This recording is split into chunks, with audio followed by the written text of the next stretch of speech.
Retour dans cette édition sur la visite de la chorale évangélique Ebenezer à la clinique Source de Vie de Ouagadougou.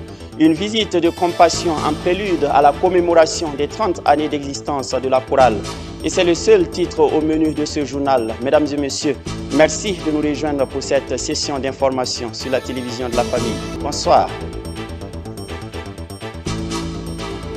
Avant cela, en prélude à la 5e édition de la Nuit des Lompolo, des enseignants-chercheurs, praticiens, étudiants et cadres de l'administration publique des arts dramatiques ont mené des réflexions les 22 et 23 octobre 2025 à Ouagadougou sur le thème principal de cette édition, en l'occurrence représentations identitaires et expressions culturelles dans les arts dramatiques, le but étant d'orienter les politiques publiques.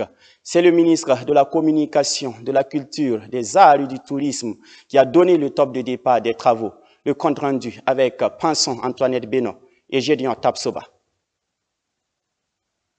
Colloque international en prélude de la Nuit des Lompolo, 5e édition 2025, ouvre officiellement ses portes. Du 22 au 23 octobre 2025 à Ouagadougou, les enseignants-chercheurs, des praticiens, d'étudiants et de cadres de l'administration publique des arts dramatiques réfléchiront sur le thème principal de cette édition qui s'intitule « Représentation identitaire et expression culturelle dans les arts dramatiques ». Cette rencontre se veut un espace d'échange intellectuel en vue d'accompagner les politiques publiques. En effet, le coup d'envoi des travaux a été donné par le ministre de la Communication, de la Culture, des Arts et du Tourisme ce matin.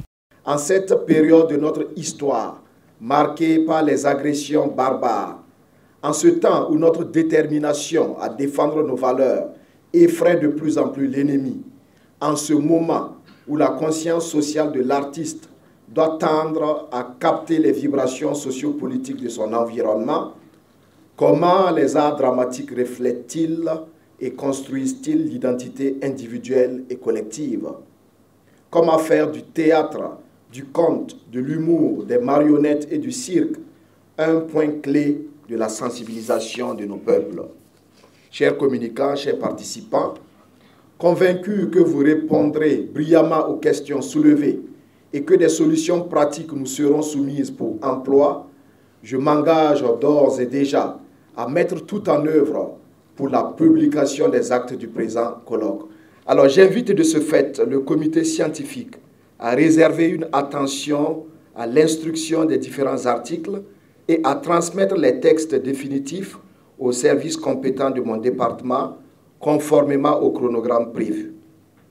Tout en vous invitant à des échanges et débats empreints de courtoisie, de patience et d'attention, je vous souhaite un fructueux colloque. Sur ce, je déclare ouvert le colloque international sur les arts dramatiques organisé en prélude à la 5e édition de la Nuit des Lompolo. Vive la culture, vive les arts dramatiques, vive la Nuit des Lompolo, la patrie ou la mort, nous vaincrons. Je vous remercie. Cette activité de réflexion vient donner un tonus à la nuit de distinction selon le directeur général des arts et de la culture et se veut une orientation de la politique publique. Nous sommes convaincus, comme l'a si bien dit M. le ministre dans son discours d'ouverture, que les arts dramatiques ont un potentiel important en matière de conscientisation, de sensibilisation, mais également d'expression des valeurs culturelles d'un peuple. Donc convaincus donc de cela, et depuis la 4e édition déjà, nous avons pensé qu'il fallait donc associer à la soirée de distinction des activités de réflexion. Donc l'idée du colloque est partie donc de là. Donc cette année, en se pensant donc sur ces thèmes, c'était vraiment en tout cas pour bonifier donc davantage les réflexions qui ont pu se tenir donc l'année dernière, et voir comment est-ce que les résultats auxquels nous parviendrons pourront donc servir à réorienter davantage les politiques publiques. Nous attendons véritablement que les échanges nous permettent de trouver les solutions et les meilleures pour pouvoir donc accompagner les politiques publiques. Parce que quoi qu'on dise, si on a des politiques publiques qui ne sont pas bien formulées et bien orientées, il va de soi que nous ne soyons pas à même d'apporter le soutien attendu de ce secteur de développement. Et cette année, donc, nous avons élargi donc, le champ pour prendre en compte l'espace AES. Vous verrez donc des acteurs donc, du Niger, vous verrez donc des acteurs donc, du Mali, parce que nous pensons aussi que la nuit des Lompolo peut se positionner comme une manifestation pour accompagner l'élan de la consolidation de l'espace géographique qui est l'AES. En ce qui concerne officiellement la nuit de Lompolo qui se tiendra le 24 octobre au Sénasa, 27 pays en prendront part, attestent les organisateurs. Et les nominés de cette 5e édition sont issus également de l'ensemble du territoire burkinabé, un signe de reconnaissance des mérites et d'encouragement des populations. En rappel, la nuit de Lompolo est une soirée de récompense au Burkina Faso qui honore l'excellence des arts dramatiques, théâtre, contes, humour, marionnettes et cirque. En marge de la commémoration de ces 30 années d'existence, la chorale évangélique Gospel Ebenezer a rendu visite aux malades du centre médical Source de Vie à Ouagadougou. Une visite faite les mains chargées de savons, de fruits, en vue de communier avec les patients et soulager également leurs souffrances. La chorale a également prié pour les malades de ce centre afin qu'ils reçoivent la guérison divine. Nous restons avec Pensons Antoinette Beno. Cette fois-ci, les images sont de Yannick Kabouré. C'est très très noble. Vraiment, c'est une bonne idée parce que c'est des actes de compassion. Voilà, et vraiment, quand on est malade, on a besoin beaucoup d'accompagnement. Et ce que vous êtes en train de faire, vraiment, ça soulage beaucoup. Oui, et je profite de souhaiter joyeux anniversaire et que le Seigneur vous accompagne. Et vraiment, merci grandement de votre visite. Cette expression de joie tire sa source de la visite effectuée par la chorale évangélique Gospel Ebenezer à la clinique Source de Vie 6 à Ouagadougou dans la matinée de ce jeudi 23 octobre 2025. En prélude de la célébration de ses 30 ans d'existence, elle a voulu compatir avec les malades et prier pour eux afin que le Seigneur les guérisse. Une visite faite les mains chargées en vue de soulager un tant soit peu leur souffrance. C'est vraiment pour nous une grande action de grâce et de pouvoir célébrer nos 30 ans. Parce que si vraiment depuis 30 ans, la chorale tient toujours, c'est vraiment par la grâce de Dieu. Et venir à Source de Vie pour offrir des dons aux malades, c'est pour nous vraiment une manière de rendre grâce au Seigneur, de témoigner notre reconnaissance et en compatissant avec les malades. Comme nous le recommande la parole de Dieu, de compatir avec ceux qui souffrent, de prier pour les malades, de les visiter. Donc je voudrais aussi encourager d'autres structures à faire la même chose que nous, à vraiment témoigner avec le peu que Dieu leur donne, de manifester leur compassion envers les malades. Parce que Dieu dit dans sa parole que si nous le faisons, c'est comme si nous le faisons à Dieu. Et vraiment, c'est pour nous vraiment une fierté, une reconnaissance au Seigneur. Pour le premier responsable de cette structure de santé, c'est un geste qui touche et se dit très reconnaissant envers le donateur. Nous sommes tous joyeux de la visite de la chorale Ebenezer. Parce que je me rappelle, quand la chorale a commencé, il se trouvait aussi que la fanfare de l'église d'Antenneville, Génération 21, commençait. Et la plupart des cérémonies, on se retrouvait, la chorale chantait et la fanfare aussi prestait. Et ce que je peux dire, c'est que le Seigneur a toujours utilisé les belles voix, la belle voix de la chorale Ebenezer pour toucher des âmes, pour sauver des âmes et aussi pour faire avancer son œuvre, son ministère dans ce pays qui est le Burkina Faso. Et ce matin, nous sommes joyeux d'accueillir la chorale parmi nous qui est là pour nous visiter et aussi apporter une touche envers les patients, ce qui nous réjouit le cœur. Alors nous voulons féliciter la chorale de toujours exister parce que nous avons des structures qui n'ont pas atteint cet âge et qui ont malheureusement abandonné le ministère. Donc nous voulons encourager cette chorale de continuer et aussi dire merci au Seigneur pour vraiment avoir suscité des hommes et des femmes qui ont la crainte de Dieu pour ce ministère. Nous sommes fiers de la chorale et nous vous souhaitons bonne célébration de 30 ans d'anniversaire. Évangéliser à travers la médecine, c'est la vision de la clinique Source de vie, et emboîter les pas de la chorale évangélique Gospel Ebenezer ne peut que faire agrandir le royaume de Dieu. Nous voulons inviter tout le monde parce que Source de vie, c'est un centre confessionnel. Nous sommes là pour les patients. J'aime dire que la vision, c'est évangéliser à travers la médecine.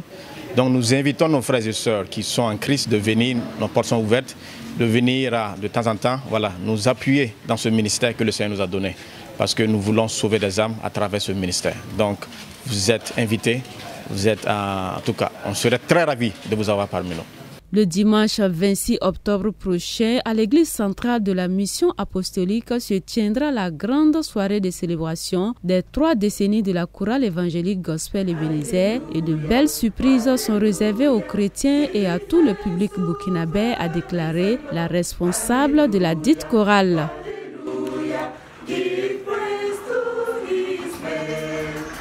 Cinq prix décernés aux auditeurs de la radio Lumière, Vie et Développement LVD au sein du bâtiment hébergeant le groupe de médias CVK LVD.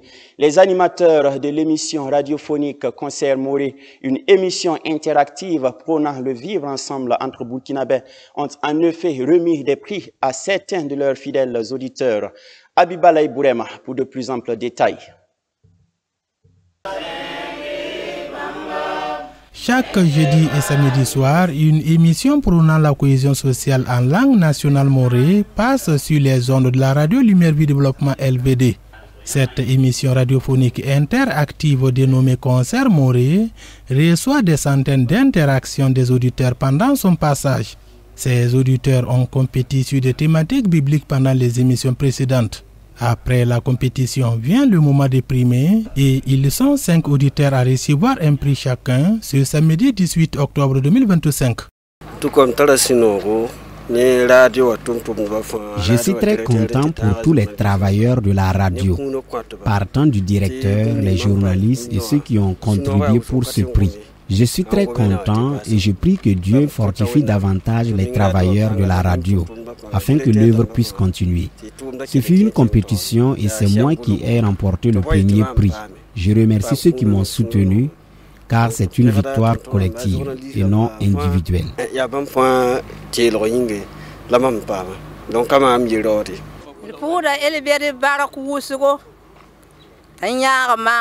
Je remercie beaucoup LVD pour cet honneur. C'est la 3e fois que je reçois de tels prix de LVD. Je sais que ce que je fais n'est qu'une semence. Et je sais que Dieu tient compte de cela et me réserve une grande récompense. Que Dieu vous donne toujours la victoire.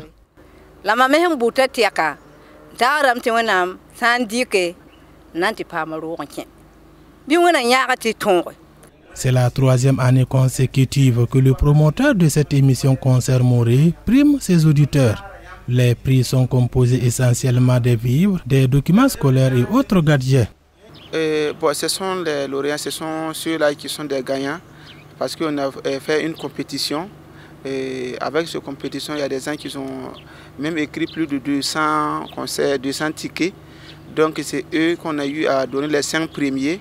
Et les kits d'aujourd'hui. Et on a eu à donner des guitares, des postes radio, et des vivres aussi, si je peux dire en général, et puis des kits aussi pour les élèves. Après cette 3e édition, le promoteur de l'émission Concert Moré avec son équipe se concerte et se met déjà en réflexion sur comment améliorer cette émission, ses thématiques, le code de participation et surtout le moment de primer ses auditeurs. Menuiserie, soudure, des métiers porteurs d'avenir. Hier, dans la commune de Saba, 15 jeunes burkinabés ont reçu leur kit d'installation après 3 années de formation intensive. Chaises, tables, armoires, leur création impressionne. Découvrons ensemble les prouesses réalisées par les ateliers professionnels Morija à travers le reportage sur la sortie de la 3e promotion.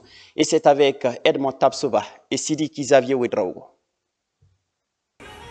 Des armoires, des chaises, des tables, des lits, des fauteuils et j'en passe.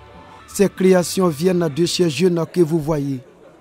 Ces jeunes talentueux sont entre autres des menuisiers en bois, des soudeurs mécaniques venus de plusieurs localités du Burkina Faso pour se former dans le métier de leur passion. Durant 3 ans, 9 soudeurs et 6 menuisiers de la 3e promotion ont triomphé de leur incubation pour réduire le nombre de chômeurs et la pauvreté grâce au savoir-faire acquis dans ce lieu. Et les voilà ici, ils reçoivent des kits d'installation en menuiserie et en soudure, en présence des partenaires techniques et financiers, des autorités administratives locales et des responsables religieux. Pour les impétrants en menuiserie, ils ont reçu un kit de 150 000 francs CFA convertis en accessoires de travail qui sont entre autres des serre-joints, des scies, des rabots, des tenailles et d'autres outils importants. Quant à ceux de la soudure, ils ont reçu des équipements d'une valeur de 350 000 francs CFA composés de postes de soudure, de marteaux, de lunettes, de gants et d'autres matériels nécessaires pour démarrer dans la soudure. L'événement que vous observez se tient dans le cadre de la sortie de la 3e promotion des ateliers professionnels Morisa. La cérémonie de sortie s'est déroulée ce jeudi 23 octobre 2025 dans le village de Nongwarbe, dans la commune rurale de Saba. En effet, ce projet a été cofinancé par l'association Morija et Azaren. À ce niveau, Hélène Ernoul, chargée du programme représentant le partenariat suisse, explique les raisons et les objectifs de leur financement en faveur de ces jeunes. Dans les valeurs de Morija, il y a l'autonomisation. Et pour nous, c'est vraiment important de pouvoir être aux côtés de populations qui vont être vulnérables. On parle de jeunes qui ont souvent été déscolarisés, qui peuvent être déplacés internes. On essaye d'avoir les ateliers les plus inclusifs possibles avec des personnes qui vont être en situation de handicap ou même on accueille une fille. Et donc pour nous, c'est vraiment d'accompagner ces personnes vers leur autonomisation et de leur redonner la place qu'ils devraient avoir pour qu'ils puissent être actifs et acteurs de leur développement. Vis-à-vis de la créativité et de la concrétisation, Hélène Ernoul jette des fleurs sur les résultats de cette incubation transformatrice. Nous, on est très heureux de cette promotion. C'est les premiers élèves qui ont étudié pendant 3 ans. Ça a été un défi aussi de pouvoir les accompagner tout ce temps. Et dans ce que j'ai pu voir au niveau des réalisations, on voit qu'il y a une vraie maîtrise des techniques. Et donc on est vraiment très heureux et on espère que cette formation en tout cas pourra les aider dans leur vie future. Zedion Kabore, coordinateur de Morisa Burkina Togo, s'est réjoui pour la sortie de cette promotion qui a été bien outillée pour affronter la réalité de la vie. Nous sommes vraiment très heureux justement de voir ces jeunes qui ont durant 3 années suivi justement cette formation avec assiduité et que en cette journée justement ils sortent bien aguerris avec de bonnes connaissances et en tout cas bien motivés également pour attaquer la vie. On ne finit jamais d'apprendre. C'est ce qu'a dit ici Wena Song de Laurent Tapsoba. En tant que représentant des apprenants, il révèle le déroulement et les acquis de cette formation. Non, la formation a duré maximum 3 ans. Bon, souvent, chaque lundi, on a un culte dont il y a un pasteur qui vient nous enseigner la parole de Dieu, prier pour nous, nous donner les directives et la semaine commence là. Bon, on a appris à faire des chaises, des ouvertures, bon, même des châteaux, souvent on fait des hangars. Et en plus de créativité, par exemple, moi personnellement j'ai déjà, c'est parti, mais j'ai fait un charrue à modifier avec moto de blocs pour cultiver. Il y a des almoins, par exemple, et le fauteuil roulant qui est là, on a fait ça ensemble ici. Bon, on ne finit jamais d'apprendre. Ce qu'on a eu là, au moins on peut débuter avec ça. Cette initiative s'inscrit dans le cadre et les visions des autorités burkinabées qui dirigent le pays actuellement. Ce sont les propos de Tibouaba Emilia Lompo Lankwande, représentante du président de la délégation spéciale de la commune de Saba, parrain de cette promotion. Vous savez que de nos jours, le gouvernement burkinabé a changé de vision, j'allais le dire. Et actuellement, c'est les activités professionnelles qu'on prône. C'est le lieu pour nous de dire merci aux partenaires à travers les associations Mourija et Azaren et tous les partenaires qui les accompagnent pour que la journée d'aujourd'hui puisse avoir lieu. Selon Eldad Kabouré, chargé du projet d'éducation et responsable du projet atelier professionnel, les bénéficiaires sont appelés à réduire le taux de chômage et la pauvreté en commençant par eux-mêmes. Ils ont appris durant 3 ans les bases du métier de menuisier ou du métier de soudeur. Et cela va leur permettre, une fois sortis et avec les kits qui leur ont été fournis, de pouvoir s'installer et de pouvoir démarrer une activité. Donc pour certains, ils vont certainement s'installer, d'autres certainement iront faire un renforcement de capacité. Mais en toute chose, ce que nous attendons d'eux, c'est qu'ils puissent utiliser ces connaissances qui leur ont été données pour pouvoir se faire une vie, pour pouvoir être vraiment des gens utiles pour la société et pour un jour embaucher aussi d'autres personnes. Et cela va vraiment contribuer à lutter contre le chômage. Cette cérémonie de sortie de la 3e promotion des ateliers professionnels est marquée par une remise d'attestation et la prestation artistique d'un impétrant. Ils ont mis fin à cette cérémonie par la visite des réalisations de ces jeunes talentueux. Pour rappel, l'association Morija, créée depuis 1979 et basée en Suisse, s'engage aux côtés des populations vulnérables en Afrique subsaharienne afin d'agir face à la misère, à l'oubli et au fatalisme. Elle intervient dans les domaines de la nutrition, de l'eau, l'hygiène et l'assainissement, de la santé, de l'éducation, du développement rural et de l'aide humanitaire, principalement au Burkina Faso, au Togo, au Tchad et au Cameroun. Mais dans toutes ces choses, nous sommes plus que vainqueurs par celui qui nous a aimés, nous gage la parole de Dieu à travers Romains chapitre 8, le verset 37. Oui, malgré les tribulations, les famines, les guerres et les souffrances de ce monde, Dieu nous a donné une victoire certaine par son Fils Jésus-Christ. Que cette victoire soit donc notre partage à tous. On s'arrête là pour cette semaine. Merci de votre constante fidélité au programme de Canal Vim Poira. Excellent week-end et à très bientôt.